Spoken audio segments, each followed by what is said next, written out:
Hoy vamos a hablar de cómo se va cirniendo la tragedia del conflicto árabe-israelí sobre el escenario del petróleo de fondo.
El conflicto que se va formando en el Medio Oriente, y específicamente la parte árabe-israelí del conflicto, es un escenario con el petróleo de telón de fondo, esto alrededor del petróleo y el agua, en el cual una familia de primos semitas, hijos del mismo tronco, venidos del mismo padre, ambos del desierto, van a desarrollar un nivel de odio y un nivel de conflicto absolutamente mayor que no se ha podido solucionar hasta el momento. Entonces, muchas cosas se van entrelazando para generar una tragedia familiar como es con el conflicto árabe-israelí, porque esos pueblos tienen en común una cantidad de cosas. Recordamos que ambos vienen de Abraham, que el hijo mayor Ismael, hijo de Abraham y su esclava Agar, es el padre de los árabes, que el hijo siguiente, Isaac, hijo de Abraham y de Sara, es el padre del pueblo judío, es la descendencia del pueblo judío, que a Abraham los árabes le dicen Ibrahim y los judíos le dicen Abraham. Yahvé le dijo a Abraham que iba a dejar la tierra de sus padres, que es Ur de Caldea, la actualmente bombardeada Ur de Caldea, y tendría que ir a Palestina, donde tendría una descendencia tan numerosa como las arenas del desierto. Según los árabes, Alá le dijo a Ibrahim que abandonaría la tierra de sus padres, se iría a la Palestina y tendría una descendencia tan numerosa como las arenas del desierto. Hijos ambos del mismo tronco, pueblos semitas, religiones del libro, unos en el Talmud, otros en el Corán. Estos pueblos compartieron siglos de civilización y van a entrar en conflicto en la era colonial. Son los repartos coloniales los que van a terminar enfrentando estos pueblos, porque recordemos que en el pacto del año 1, Mahoma decía que los judíos eran creyentes, no eran infieles, y que estaban con el Islam siempre y cuando nunca se pusieran en su contra en el momento que se presentara una guerra contra el Islam, no era más. Los que los expulsan del templo de Jerusalén son los romanos. Los que los persiguen durante 2000 años son los europeos. Los que los exterminan en el Holocausto son los nazis. Es decir, la trayectoria de confrontación del pueblo judío tiene muchísimo más que ver con el antisemitismo europeo de lo que tiene que ver con un conflicto directo con los pueblos árabes o con el Islam como religión en sí misma. Entonces uno dice, bueno, pero si la cosa es así, ¿cuándo es que se va a volver una tragedia? Pues eso se va a volver una tragedia porque hay una cantidad de proyectos que son incompatibles y que al suceder unos sobre otros, cualquiera que sea la solución, altera el equilibrio. Por ejemplo, la Gran Siria era un proyecto que comprendía, digamos, lo que era Siria, como fue provincia siria durante muchísimo tiempo. Eso correspondería a lo que hoy es Líbano, Jordania, Israel y Siria misma. Si existiera la Gran Siria, entonces esos países serían o federaciones o parte, pero no existirían como países independientes dentro del proyecto de la Gran Siria. Jordania también tenía su propio proyecto que incluía a la Cisjordania, es decir, la parte de lo que comprendería la autonomía palestina ahora, eso sería parte de Jordania, y ese pedazo, digamos, con un pedazo todo ese pedazo de Jordania sería mucho más grande. Esos son los repartos que se van a hacer. Por otro lado, cuando los hachemitas custodiaban sus lugares sagrados, y después fueron reemplazados de ahí y sacados de ahí por los saudíes. Los hachemitas fueron desplazados hacia el norte, son los árabes del norte. Entonces a ellos se les dieron estos repartos, estos protectorados, porque una cosa son los proyectos que tenían los árabes, que en sí mismos eran bien complicados porque eran incompatibles entre sí, y otra los proyectos que tenían los europeos. Entonces los europeos, por encima de cualquiera que sea el proyecto de los árabes, independientemente de qué querían ellos, deciden crear un protectorado. La Gran Siria queda en manos de Francia, Siria y Líbano quedan en manos de Francia, Palestina en manos de Inglaterra, Mesopotamia en manos de Inglaterra. Es que la Gran Siria comprendía hasta Irak, era lo que quedaba básicamente ahí. Entonces, los límites que hacen de Irak, Irán, Líbano y Jordania estados, y de Irán otro estado distinto, son límites que se desarrollan a partir del petróleo, a partir de los yacimientos y a partir del reparto colonial y de la repartición y el protectorado que los ingleses y los británicos desarrollan en la zona, los ingleses y los franceses. Entonces, esto se hace sobre la traición de estos pueblos. Los pueblos entre sí tienen problemas muy grandes para reconocer los límites y la existencia del otro, porque la existencia de una Jordania con la extensión que Jordania adquiere, inmediatamente los pondría en jaque con la existencia de la Gran Siria. Y ahí todavía no había entrado en juego Israel. Entonces, mientras tanto, hay una doble promesa. Habíamos visto que la corona británica le había prometido a los judíos que en la tierra llamada Palestina existiría el Estado de Israel. Y le había prometido a los árabes que en la tierra llamada Palestina existiría el Estado árabe. Y que cuando lo prometió, todavía ni siquiera tenía esa tierra. Estaba vendiendo un lote pirata a dos dueños distintos. Además, dos dueños distintos de un mismo territorio. Entonces, habíamos visto cómo la migración judía se va a volver muy grande en el momento en que las leyes de Nuremberg en 1935 sacan a los judíos de la comunidad en Alemania. Las leyes de Nuremberg impiden que los judíos puedan ir a estar en los sitios públicos, puedan ejercer sus profesiones, puedan montar en bicicletas, puedan estar en las pardas de su casa. Digamos, los excluye de la sociedad. Entonces, quienes encuentran la primera señal de alarma suficiente para abandonar el escenario alemán se van para Palestina. La idea del Estado judío es que va a refugiar a todos los judíos del mundo, porque ese Estado se hace para evitar la persecución del pueblo judío. Entonces, cuando llega esa cantidad de gente, los árabes empiezan a sentirse que la correlación de población puede amenazarlos y se van a rebelar. Y es cuando los ingleses van a utilizar a judíos para sofocar la rebelión que hacen los árabes. La ambigüedad de la política británica, al tratar de cumplir las dos promesas al tiempo, es la que va a hacer que ninguna de las dos promesas se pueda cumplir a cabalidad, y por el otro lado las otras promesas que había hecho del Kurdistán y la creación de 5 países simultáneamente. Entonces, aquí hay un enredo de límites de todo lo que antes fue el Imperio Turco Otomano, que hace que los proyectos no cuajen, porque todos los proyectos resultan incompatibles los unos con los otros y los unos no reconocen a los otros. Entonces, los ingleses y los franceses no reconocen los límites de los árabes. Los árabes tienen límites distintos que muchas veces no se reconocen entre sí, como el de la Gran Siria y Jordania, que son dos proyectos muy distintos.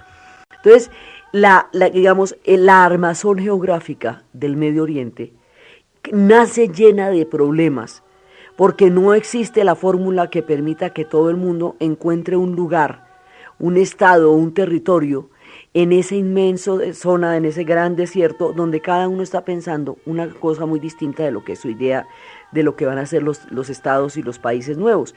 La sola idea de Estado Nacional no existe para ellos, no tiene sentido en el desierto. Sus estructuras son tribales, por eso los hachemitas, ya aún en los acuerdos de Madrid decían, nosotros los hachemitas nos saludamos a los aquí presentes, no hablaban de ellos como jordanos, hablaban como hachemitas. Entonces, las dinastías de reyes, de jeques, que fueron puestas en colaboración con las coronas, con la corona británica y con los franceses, como gobernantes de las castas dinásticas de allá, van a colaborar en el reparto también y van a durar hasta cuando se vaya a desarrollar un proyecto contra ellas, hasta cuando vayan a tambalear los conflictos en la región, porque se va a considerar que ellos fueron en un momento, digamos, cómplices del colonialismo en la medida en que ayudaron al reparto. Solo Jordania sobrevivirá y Arabia Saudita. Los demás jeques van a ser prácticamente barridos después cuando llegue el proyecto parárabe. Entonces, Siria había dicho desde 1910 que ellos querían redefinir los límites no con el protectorado, no con los yacimientos de petróleo, sino con las culturas árabes, con el proyecto de la Gran Siria. Y digamos, la redefinición de límites es la esencia de lo que va a ser el panarabismo, digamos, es una cosa muy importante de lo que va a ser eso. Entonces, hay un montón de proyectos yuxtapuestos unos sobre otros, y en la mitad de todos estos proyectos va a suceder la tragedia del Holocausto. Entonces, hayamos visto cómo la tragedia del Holocausto, por la mala conciencia que genera en Europa, por el nivel de silencio, complicidad, omisión, que llevó a que una cosa de ese tamaño sucediera, mucha gente tuvo que haberse callado para que eso hubiera pasado, mucha gente tuvo que haber entregado o dicho quién estaba en la guardilla o en la parte de atrás para que eso hubiera sucedido, y eso es terrible desde donde uno lo mire, desde el exterminio sistemático utilizando la tecnología para acabar con una raza, hasta el silencio que permite y tolera que sea perseguido un pueblo por la razón de su fe. Ambas cosas sacuden la conciencia política de su tiempo, y ese sacudón es lo que lleva a la creación del Estado de Israel por parte de Occidente.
Este conflicto va a desarrollar unos niveles absolutamente increíbles, porque la tragedia del Holocausto, los barcos hundiéndose con los sobrevivientes de los campos de concentración, porque no había un lugar donde atracar, dan testimonio de la intolerancia humana, del odio y también de la indiferencia tan dolorosa que hizo que el pueblo judío sufriera lo que tuvo que sufrir, desde la huida de los campos hasta el buque Éxodo en Haifa, haciendo una huelga de hambre para que los dejaran desembarcar en la tierra que se les había prometido. Entonces, en ese momento es cuando el argumento de los árabes es: nosotros no tenemos responsabilidad histórica en ninguna de sus tragedias, pero en cambio sí tenemos que afrontar las consecuencias de todo. Digamos, lo que plantean los árabes es que las consecuencias de la política de Occidente las pagan ellos y no las paga Occidente, porque ellos no los expulsaron del templo, ellos no les hicieron el holocausto, ellos no hicieron nada de eso. Pero la solución del Estado de Israel se va a dar en el territorio de la Gran Siria, o en el proyecto de Jordania, o en donde quedaba el protectorado de Palestina. O sea, cualquiera de los límites afecta uno de las poblaciones. Entonces dicen: pero ¿por qué se va a hacer el Estado de Israel ahí? Porque ese es el territorio bíblico, esa es la tierra de sus ancestros. Dice: pero también es la de los nuestros y son los mismos. ¿No ve que esos también son nuestros lugares sagrados? Entonces ahí, en ese momento, la importancia de los lugares sagrados adquiere una dimensión que no había tenido antes. Ellos todos son pueblos muy antiguos y no habían tenido problema con eso. Es ahora que empiezan a decir que sí, por ejemplo, porque donde está la tumba de Sara y donde está la tumba del profeta de Abraham, entonces eso se considera lugar sagrado para ambos. Entonces es entonces cuando las referencias bíblicas empiezan a cobrar una importancia inusitada. Antes no la habían tenido. El Estado de Israel se declara sobre un estado de emergencia supremo. Y esa declaración de emergencia en 1948 es tan inminente que no se piensa que se va a hacer con Palestina. Entonces se planteó una partición, pero la partición no fue aceptada en su tiempo. Y se creó el Estado de Israel, inmediatamente entra a funcionar el Estado de Israel. Ellos han venido luchando muchísimo, desde la vía diplomática, que es la Haganá, hasta la vía terrorista, que es el Irgun. La Haganá se va a convertir en el partido laborista, el Irgun se va a convertir en el partido Likud.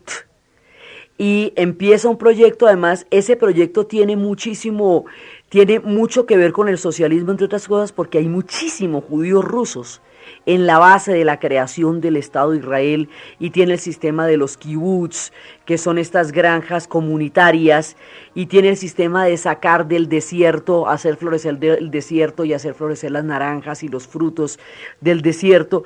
Hay mucha fe y mucha utopía en la creación de este Estado, pero este Estado está yuxtapuesto sobre un montón de proyectos árabes. Entonces los árabes no reconocen la existencia del Estado de Israel. Y al no reconocer el derecho que tiene Israel a existir, están en permanente guerra con él, todos. La primera guerra es la que van a plantear diciéndoles a los palestinos que el ataque que va a haber sobre Israel va a ser tan fulminante que ellos deben abandonar esas tierras para no ser barridos por el ataque que se le va a hacer a Israel, que porque van a botar a los judíos al mar. Los palestinos se van siguiendo las instrucciones de los pueblos de los estados árabes. Se produce la guerra del 48, la primera de este round. Pero los israelíes logran ganar la guerra y logran no perder. Ellos no pueden perder ninguna guerra porque con la que pierdan desaparecen. Entonces la ganaron, pero los palestinos quedaron por fuera. Entonces, por un lado, se fueron porque ante un ataque de estas dimensiones. Por el otro lado, hubo una política de hostilización y terror que desde la matanza de Der Yassin empieza a mostrar, los palestinos son sacados a tierra y fuego. Los palestinos resultan siendo las víctimas, los que van a pagar una situación geopolítica ajena a ellos, pero que ellos van a pagar. Entonces quedan vagando por la historia. Los palestinos son cananeos, los palestinos son filistinaes, los palestinos son un pueblo muy antiguo, los palestinos son árabes, los palestinos son musulmanes, y quedan atrapados en el conflicto, en el fuego de la geopolítica, y quedan sin tierra. Y no acaban de entender qué fue lo que pasó, que es que mire que una cosa que se llama la ONU, que en ese momento tenía 3 años, ha decidido que esa ya no es su tierra, pues esa va a ser una tierra de un Estado nuevo, de un pueblo que viene después de 2000 años de diáspora. Entonces los palestinos, ese cuento les parece, esa historia así les parece muy complicada. Entonces, en un principio los palestinos huyen hacia Cisjordania, que fue hacia donde les dijeron que tenían que huir en el primer ataque. Más adelante, cuando Israel expanda sus fronteras hacia Cisjordania, van a quedar completamente sometidos en Cisjordania, y entonces van a huir al Líbano, y entonces van a trasladar el problema al Líbano, porque detrás de ellos van los israelíes, y esto se nos va volviendo una cosa muy complicada. Entonces esto se divide en guerritas y guerrotas. Entonces las guerritas es todo lo que se matan todos los días, que es una matanza cotidiana de esas que nosotros aquí tenemos buena manera de imaginar. Y las guerrotas es cuando se arrancan y se dan con todos los hierros, como la del 48. Guerrotas, o sea, rounds, son los del 48, los del 56, los del 67 y los del 73. Rounds grandes. Ahora, ¿ustedes se imaginan cómo será una guerra grande en nuestra zona si en este momento lo que estamos viendo es como lo cotidiano? digamos, normalmente ellos viven en esos estados de zozobra y de miedo. Esta situación que están viviendo ahora se ha ido deteriorando, pero esa situación ha sido así casi todo el tiempo, solo que se ve interrumpida por conflictos de grandes dimensiones. Entonces el primero es el del 48. Después es cuando el nacionalismo, los proyectos panárabes, van a buscar la manera de cambiar a las dinastías de los jeques que estaban en el poder. Van a subir militares. ¿Por qué? Porque las potencias de Occidente lo único que habían modernizado en el Medio Oriente eran los ejércitos. La única forma de modernidad que ellos tenían eran las armas, pero todo lo demás seguía como siempre. Entonces los ejércitos van a dar golpes de Estado. Esos golpes de Estado van a acabar con los jeques que estaban gobernando de los estados, porque van a considerar que la creación del Estado de Israel va a ser una punta de lanza sobre los pueblos árabes, digamos, una avanzada, una cabeza de playa de Occidente para desestabilizar la región. Entonces la consideran una amenaza. Entonces por eso el panarabismo tiene, por un lado, la construcción de un Estado árabe y de una cultura árabe de acuerdo con sus límites y de acuerdo con sus propias medidas y parámetros de la historia, y por el otro lado, la enemistad profunda, el no reconocimiento del Estado de Israel, lo cual lleva un germen bélico muy grande por ese mismo hecho. Entonces, en ese contexto, Egipto, que va a entrar a tener un liderazgo muy importante, Egipto no tiene recursos, así como que uno diga particularmente, pero tiene el canal del Suez, pero no tiene petróleo. Los que tienen petróleo son los de al lado, Siria y todos los demás, pero Egipto lo que tiene es el canal del Suez. Entonces, Nasser va a sacar a su pueblo de la miseria y va a sacar a su pueblo del atraso, de la sumisión, de los repartos, de los sometimientos, a través de la nacionalización del canal de Suez. Al nacionalizar el canal del Suez, usted tiene que pasar, porque el canal de Suez habíamos visto que es el que comunica el Mar Rojo con el Mediterráneo, y si usted no puede cruzar por ahí, le toca irse hasta una Magallanada, le toca irse hasta el Cabo de la Buena Esperanza, darle la vuelta al África y volver por Marruecos, y bueno, nunca hay tiempo para eso. Entonces resulta que el canal de Suez es un punto, siendo el Medio Oriente la tierra que enlaza Europa, Asia y África, el canal del Suez es el paso de la tierra que enlaza a Europa, Asia y África. Es el punto geográfico más vital que puede haber ahí, es el canal del Suez. Entonces, nacionalizar el canal que habían construido los franceses, que habían administrado los ingleses, y que generaba unos dividendos altísimos por el solo paso de la zona, le va a dar a los egipcios el control sobre una parte importantísima de su territorio. Entonces Nasser se lanza a nacionalizar el canal, motivo por el cual Inglaterra y Francia le declaran la guerra. Entonces, esto es un momento de una crisis impresionante. En 1956, cuando Nasser nacionaliza el canal de Suez, se arma una crisis inminente. Inglaterra y Francia atacan. Y cuando Inglaterra y Francia atacan, los Estados Unidos y la Unión Soviética ven en esta crisis una oportunidad muy grande para hacer presencia geopolítica en la región. Como la Guerra Fría se nutre de los conflictos, entonces la Guerra Fría lo que va a hacer es aprovechar el conflicto del Medio Oriente para situarse cada uno a un lado del conflicto y empezar a meterse por el petróleo en la región. Es decir, el petróleo llama a nuevos intereses. Entonces, de donde va saliendo la descolonización, va entrando la Guerra Fría. Entonces, los Estados Unidos y la Unión Soviética llegan allá. Los Estados Unidos apoyan incondicionalmente a Israel. La Unión Soviética va para allá. En un principio ambos apoyan a Egipto en contra de Inglaterra y Francia. Una vez que eso se gana, entonces empiezan a tomar posiciones ahí. Entonces, Inglaterra y Francia finalmente se van. Nasser la gana, mejor dicho. Nacionaliza el canal. Inglaterra y Francia se van. Nasser se convierte en un superhéroe del mundo árabe por la nacionalización del canal de Suez y porque esa guerra finalmente la ganó.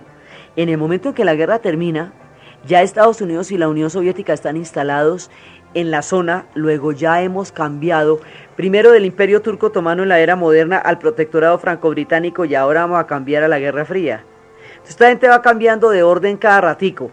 Entonces, primero fueron parte de los persas, después todos van a conocer el Islam, van a ser autónomos hasta la época del Imperio Turco Otomano, van a ser repartidos como protectorados cuando se disuelve el imperio, van a pasar a la dominación franco-británica y ahora pasan a la Guerra Fría, en la cual son autónomos, pero tienen de todas maneras la gravitación del conflicto este-oeste en la región.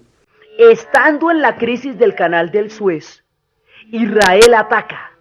Israel parte de la base de que cualquier ataque que se produzca en la zona es contra ella, directa o indirectamente. La doctrina de los árabes dice que de todas maneras Israel es su enemigo y en todo caso si se le puede atacar se le ataca. Entonces entre la guerra preventiva y la retórica encolerizada, aquí siempre hay tropel y en la mitad del tropel se toman el Sinaí.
En el momento en que están en la mitad de la crisis, Israel ataca. Aquí, como esto es entre el huevo y la gallina, ¿quién es primero? Entonces, aquí las guerras preventivas están permanentemente al orden del día, porque como hay amenazas reales y proyectos, digamos, de grandes ataques, entonces Israel ataca en la crisis del Canal del Suez en 1956.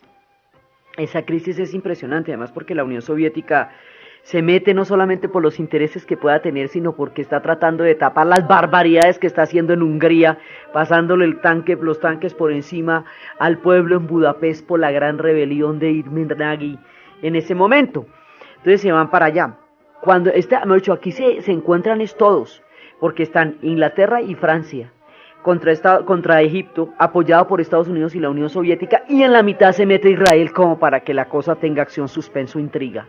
Y le quitan el Sinaí a los egipcios. Entonces los egipcios no entienden. Dice, pues un momentico, si yo tengo una guerra contra Inglaterra y Francia, ¿sí?, en la que me están apoyando los Estados Unidos y la Unión Soviética para ver cómo se meten aquí, ¿qué hago peleando con Israel y perdiendo el Sinaí? O sea, ese pedacito me lo perdí. ¿Y qué pasó? Pues nada, se llevaron el Sinaí. Entonces, y eso es todo lo bíblico que usted quiera para ambos. Porque es la tierra que ellos recorrieron durante 40 años cuando salieron del desierto y fueron liberados por el faraón aceptó liberarlos y entonces ellos se van por allá de la mano de Moisés y ese es el judaísmo mosaico y es cuando llevan la Pascua, es cuando llevan las galletas, se van a llevar toda la masa que tenían para hacer el pan, pero no alcanzan a echarle la levadura. Entonces se la llevan pura, apenas el agua y la harina. Entonces, en la Pascua celebran la salida que van a hacer para el Sinaí. Y esa salida se celebra con las galletas que se llaman matzá, que reviven esa masa que ellos se llevaron rápidamente en el momento en que el faraón les dio la salida, rápido en ese momento, y el jarose, que es, es una mermelada de dátiles y de almendras y de vino que le echan a las galletas, a la matzá, recuerda los sabores dulces y amargos de lo que ese pueblo ha vivido en el desierto, y recuerda también, eso tiene toda una ceremonia ritual en la cual recuerdan, van a conjurar que no vuelvan a tener enfermedades como fueron las plagas de su época. Entonces esto tiene todo una acepción bíblica importantísima. Ellos están en este momento en la Pascua, y para ellos esto tiene toda una significación religiosa muy importante. Entonces ellos se toman el Sinaí, pero entonces los egipcios, el Sinaí es de Egipto. Entonces aquí se agrava la cosa, se nos va a poner muy complicada, porque terminada la crisis quedamos de la siguiente manera: el canal del Suez quedó nacionalizado bajo el mando de Nasser, ¿sí? Y con eso él se va a inventar un proyecto todavía más grande, que va a ser después en el futuro la construcción de la represa de Asuán, que es una obra faraónica, ¿sí? Faraónica, así monumental, porque además para construirla necesitará la ayuda de las potencias. Bueno, van a coger un templo, lo van a desbaratar y lo van a pasar para otro lado. Eso es una cosa del otro mundo. Pero ya tiene el canal del Suez nacionalizado Nasser. Se han ido los ingleses y los franceses de la región, chao. Ahora entran los Estados Unidos y la Unión Soviética a tomar posiciones. Estados Unidos apoya a Israel, la Unión Soviética apoya a Siria, pero también apoya a Egipto. Egipto se ha constituido en un líder del nacionalismo árabe, y ahora es el faro del nacionalismo árabe. Ahora todo el mundo mira a Nasser como el arquetipo del árabe que es capaz de buscar una perspectiva poscolonial de acuerdo con la cultura, los intereses y la política de los pueblos árabes. Nasser desempeña un papel casi que mesiánico, por decirlo así, en el mundo de los años 50, cuando empieza la conciencia planetaria de los países del tercer mundo. Se vuelve uno de estos nuevos héroes que salen en los 50, que son como esperanzas de los países que buscan su propio destino más allá de todas las épocas de la Guerra Fría. Él va a intentarlo. Parece que eso va a ser muy difícil en esa época de escapar a la bipolaridad, porque ya están en la región. Bueno, él queda hecho un héroe, el canal queda nacionalizado, los gringos y los soviéticos ya están en la zona, los ingleses y los franceses se fueron, y Israel se quedó con el Sinaí, con la península de Sinaí. Así quedó la guerra del 56. Después viene otra guerra, que va a ser la que va a agravar el conflicto hasta hacerlo insoluble. Después de esta guerra, ya mejor dicho, ahí sí el problema va a ser mayor. Entonces resulta que así quedamos en este momento, pero lo del Sinaí queda ahí como un momentico. Ustedes se quedaron con el Sinaí, pero esto no se va a quedar así, porque nosotros ni siquiera reconocemos la existencia de su estado, entonces tampoco reconocemos que se hayan tomado el Sinaí, y ahí, digamos, esto es una parte en la cual la situación se deteriora. Pero las situaciones pueden deteriorarse y pueden agravarse y pueden empeorarse y pueden volverse mucho peores. Esto, digamos, este degradé hacia el abismo es el que se va a formar en la Guerra de los 6 días. Entonces, en la Guerra de los 6 días, Nasser va a convencer a los cascos azules de que despejen el Golfo de Aqaba. El Golfo de Aqaba constituye la salida del Estado de Israel al Mar Rojo. Es una entrada profunda del Mar Rojo que termina como en dos deditos, y por ahí está el Estado de Israel.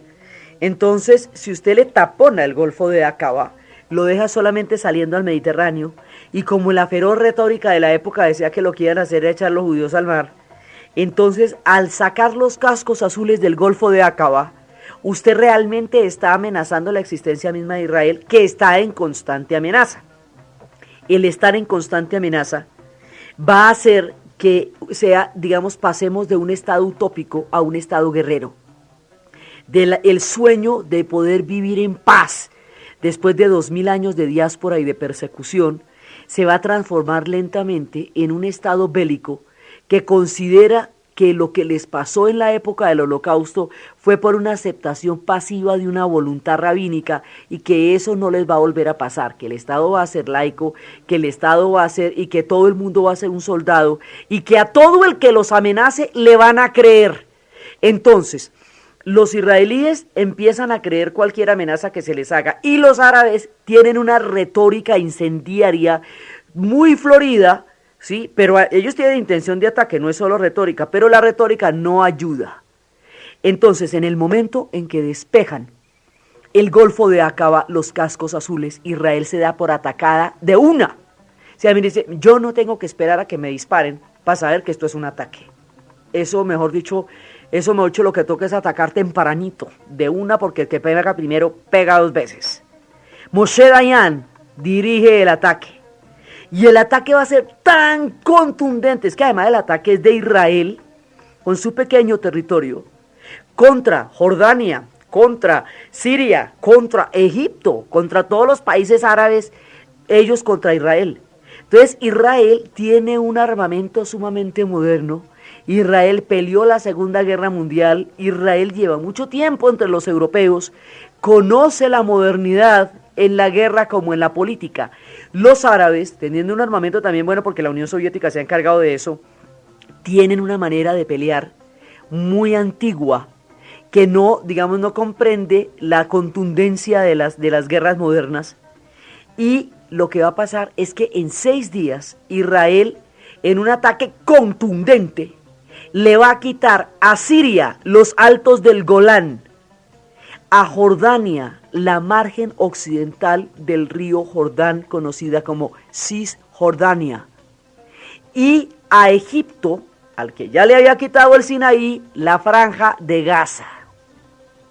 Esos territorios que se pierden en la guerra de los 6 días se conocen actualmente como los territorios ocupados. Es decir, las zonas, porque se supone que esos territorios eran del mundo árabe. Entonces, ahí siempre hay un montón de argumentos. Israel dice, yo no tengo la culpa, a mí me provocaron. Yo apenas y respondí a un ataque que de hecho se estaba produciendo en el momento en que me retiran los cascos azules del Golfo de Acaba. Todos los países árabes le dicen, pero usted cómo así que se va a robar, va a triplicar su territorio y a expandir las fronteras. Usted debería tener el territorio que la ONU le concedió, en el caso de que aceptamos que tenga alguno. Entonces, ahí, digamos, pero el asunto es que si no me lo dan, cogido lo tengo. 1, 2, 3, los tiene. Y no los va a devolver. Entonces, ahí, esto se nos arma un lío.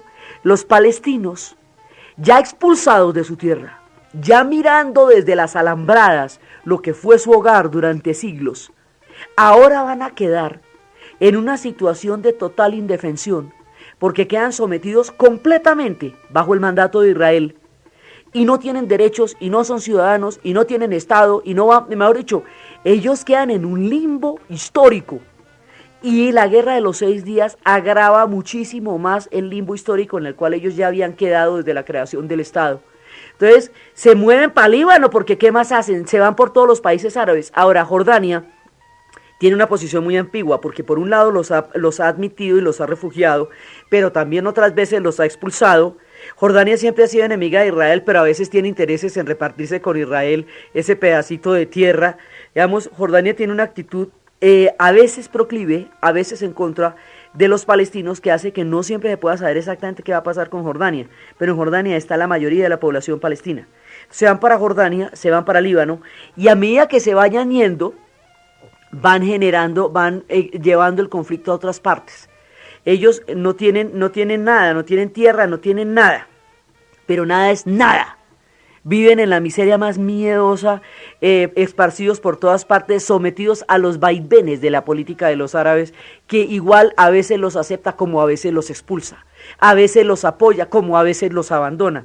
Pero ellos están solos ante la historia y eso amargamente lo saben.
se va volviendo cada vez más grave, porque esos territorios no van a ser devueltos, esos territorios se van a llenar de kibbutz, en esos territorios se van a dar cualquier cantidad de progresos. Entonces eso hoy por hoy es un drama, porque los colonos que van a habitar esos territorios hicieron florecer el desierto, hicieron milagros con esa tierra, la trabajaron día y noche, pero esa tierra era de los árabes. Entonces los árabes dicen, esos territorios van a tener que devolver, en el caso de que haya alguna vez algún acuerdo de paz. Eso en esta época no se podía ni soñar. Y ellos dicen, pero si nosotros los hemos trabajado y los hemos mejorado y los tenemos tan bonitos, pero esos territorios es donde pueden vivir los palestinos. Entonces el drama, digamos, que actualmente todavía está en lo fino del problema, son esos territorios ocupados, donde además hay agua, los nacimientos de agua que hay en los altos del Golán. Los altos del Golán, por un lado, son la montaña que domina el valle. Desde el punto de vista de la seguridad de Israel, es de donde podría provenir un ataque en cualquier momento. Desde el punto de vista de los nacimientos de agua, que es que aquí el agua es clave, el agua está naciendo ahí, eso es importantísimo. Entonces, cada uno de estos tiene una interpretación geográfica diferente. Israel se mete con todos esos territorios, después vamos a ver que Siria va a invadir mucho después al Líbano porque considera que eso es parte de la gran Siria. Entonces hay un montón de completos de problemas entre ellos por todos esos límites. Pero ahora nos va a pasar que la cosa se queda muchísimo más grave después de la guerra de los 6 días, y eso hace que se debiliten los proyectos árabes, porque dicen, bueno, entonces perdimos esta guerra en la que nos habíamos metido todos, la perdimos, ¿y qué vamos a hacer con todo esto? Los palestinos quedaron en las peores condiciones, Israel amplió sus fronteras y ahí se nos arma un lío grandísimo, Jerusalén. Jerusalén, en el territorio de la ONU, en lo que les dio del Estado de Israel, estaba dividida. La Jerusalén nueva les había tocado a ellos y la antigua Jerusalén les había tocado a los árabes. Y así habíamos quedado que los dos tenían Jerusalén. Pero en la guerra de los 6 días, los judíos, los israelíes se toman Jerusalén y la declaran la capital. Entonces, al tomarse Jerusalén y declarar la capital, usted se mete en un lío histórico de Padre y Señor nuestro. Porque Jerusalén es el centro de las 3 religiones. Desde el punto de vista judío, Jerusalén es la colina del Sión, es donde se construyó el templo de Jerusalén, en donde Salomón, digamos, va a cimentar el judaísmo. Y para ellos es el centro fundamental de su fe.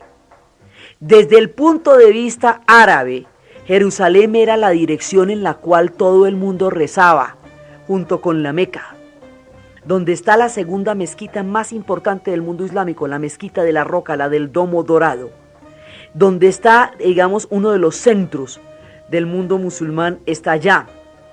Eso desde el punto de vista palestino, Jerusalén es Al-Qust, es decir, la tierra tomada, la tierra robada, la tierra arrebatada. Eso desde el punto de vista palestino. Desde el punto de vista cristiano, Jerusalén es la tierra donde está, digamos, el Santo Sepulcro, es el corazón de la cristiandad, pero es ante todo una ciudad universal. La propuesta era que Jerusalén fuera una ciudad patrimonio de la humanidad, ciudad abierta, ciudad universal, que no podía pertenecer a ningún estado ni a ningún país, porque su carácter de ser el centro de las religiones monoteístas del mundo la hacía para todo, y ser objeto de peregrinación y todo, la hacía necesariamente una ciudad abierta. Al volverla la capital del Estado de Israel, en ese momento entonces no queda, ni para los árabes no va a quedar, y para los cristianos la promesa de, digamos, el convenio de ser una ciudad abierta también queda restringido porque es la capital de un estado. Entonces Jerusalén es el corazón del conflicto. O sea, en lo que no se ponen de acuerdo cuando han intentado hacerlo, es en Jerusalén. Jerusalén es tan álgida que cuando se fueron dando los acuerdos de paz, decidieron que de Jerusalén hablaban de último, porque si hablaban de Jerusalén, no se iban a poner de acuerdo en nada más. Entonces decían, bueno, no, a la hora que hablemos de Jerusalén, mejor dicho, nos agarramos y ahí no progresamos. Y cuando usted va a hacer un acuerdo de paz, lo primero que tiene que hacer es empezar a trabajar sobre lo que hay en común, sobre lo que usted puede ceder, para después llegar a encontrar los puntos álgidos en los cuales hay mayores divergencias. Jerusalén siempre lo dejaban para el final, porque con Jerusalén no hay trance. Entonces los judíos no ceden un milímetro de Jerusalén. Los palestinos lo quieren como capital del futuro Estado palestino cuando exista, porque para ellos es Al-Quds. Los cristianos la quieren neutral, abierta y universal, porque eso les garantiza el acceso al Santo Sepulcro. Y cuando decimos cristianos, estamos diciendo Roma, tanto como estamos diciendo las iglesias bizantinas, las iglesias ortodoxas. Ahí estamos diciendo de unos y estamos diciendo de otros cuando decimos Jerusalén. Jerusalén es el corazón del conflicto por donde usted lo mire. Esa ciudad en este momento está en el filo de todo lo que pueda pasar. Y eso es a partir de la guerra de los 6 días. Entonces, terminado el conflicto, ¿cómo quedó la cosa? Pues quedó en que Jordania perdió un pedazo grande que es la margen occidental del río Jordán. Quedó en que Siria perdió los altos del Golán, quedó en que Egipto perdió la franja de Gaza, quedó en que Israel triplicó sus fronteras, quedó en que Israel invadió Jerusalén y la convirtió en su capital, quedó en que los palestinos tuvieron una situación aún más grave de no tener derechos. Entonces por eso es que cuando se da el conflicto árabe-israelí, todo sucede dentro de un territorio que es Israel, y dentro del territorio que es Israel están los palestinos, en la mitad del país, por dentro. Entonces por eso hay zonas donde hay fronteras, donde hay retenes, donde hay puestos de vigilancia, por donde los palestinos no pueden pasar y necesitan pasar para allá porque viven en el barrio de al lado. Es un conflicto interno donde los pueblos enemigos están contenidos en el mismo barrio, en la misma tienda y en la misma esquina, y ese territorio tiene el tamaño de Cundinamarca. Entonces es un conflicto muy grande en un territorio muy pequeño, y usted se los encuentra a unos y a otros por todas partes. Entonces, por ejemplo, hay 3 pueblos palestinos y ponen un retén en la mitad de 2 y incomunican a los 3 pueblos. Entonces, digamos, las cosas son tan difíciles porque es que están metidos unos con otros y otros con unos allá dentro del conflicto. Con los 6 días esto se vuelve terrible y las resoluciones de la ONU empiezan a pedirle a Israel que devuelva los territorios ocupados en la guerra de los 6 días. Israel no los va a devolver y no va a aceptar las resoluciones de la ONU y no las va a cumplir y no va a recibir sanciones por eso. Ese es uno de los grandes cuestionamientos, por qué las resoluciones dictadas contra Israel no tienen la obligatoriedad que tendrían o han tenido con respecto a otros estados, particularmente árabes. Ese cuestionamiento siempre ha estado gravitando cada vez que se aborda el problema del conflicto árabe-israelí. Entonces, bueno, esta ya quedó grave. Israel siempre dice, yo respondí a un ataque. Aunque a mí nadie me haya disparado, despejar los los cascos azules del Golfo de Aqaba es un reto a muerte. Yo respondí, que me fue divinamente, pero yo respondí a un ataque porque yo realmente estoy cercada por países enemigos y si no me pongo las pilas, desaparezco. Y cada vez que desaparezco me va muy mal durante los siguientes 2000 años, yo ya te conté. Entonces, después nos vamos para el otro. O sea, hasta ahora todas las guerras las han perdido los árabes y las han ganado los israelíes. En eso vamos. Y cada vez que gana una guerra tiene más territorios, porque ahora ya vamos con el Sinaí, con los altos del Golán, con la franja de Gaza y con la margen occidental del río Jordán, o sea, Cisjordania. Y eso arrancamos con una mechita de estado y ahora mira cómo es de grandote. Entonces hasta ahí todas las va ganando Israel. Estados Unidos apoya a Israel, la Unión Soviética apoya a los países árabes. ¿Cómo es que significa el apoyo? Que en la Guerra Fría no va a haber una confrontación directa entre los Estados Unidos y la Unión Soviética, porque con las bombas nucleares que había en ese momento se mataban, de hecho se exterminaban. Entonces la Guerra Fría decide, bueno, nos vamos a matar por entre las tiendas, un equilibrio del terror. Entonces usted apoya a unos, yo apoyo a los otros, usted les vende las armas, yo les vendo las armas y ellos ponen los muertos. Así, o sea, nos vamos a ganar ponche las tiendas. Y eso es lo que hace la Guerra Fría, y el Medio Oriente no solamente no es una excepción, sino que ahí como está todo el petróleo debajo de las grandes arenas. Entonces, hasta ahora Israel las ha ganado todas. Va a haber una tercera, o la otra, el siguiente round, que es durísimo, es el que se va a llamar Yom Kippur. Yom Kippur significa expiación. Esa fiesta judía corresponde al momento en que los israelitas estaban en el desierto, y en ese momento Moisés sube a hablar con Yahvé, a que le dé las tablas de la ley.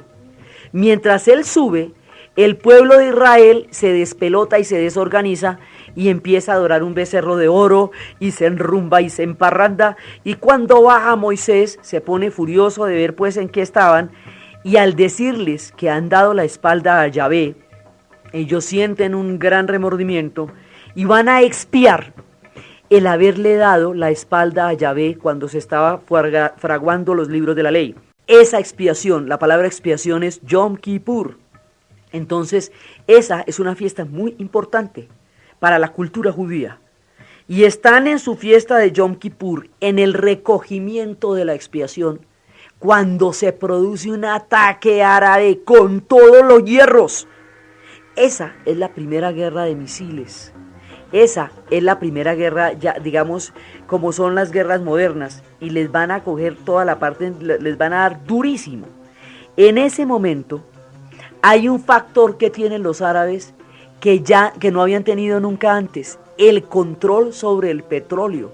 Cuando se produce la guerra del Yom Kippur, en ese momento los árabes ya han logrado todo el proceso por el cual primero crearon la OPEP, luego empezaron a apropiarse de los recursos del petróleo y finalmente van a controlar los precios del petróleo y van a generar la crisis energética.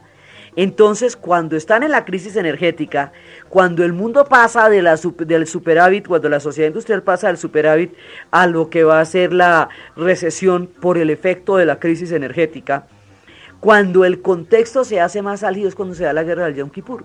Entonces, el tener la manita sobre el petróleo, que no la habían tenido nunca antes, es lo que hace que esta guerra no se pierda. Tampoco se va a ganar, va a quedar en tablas.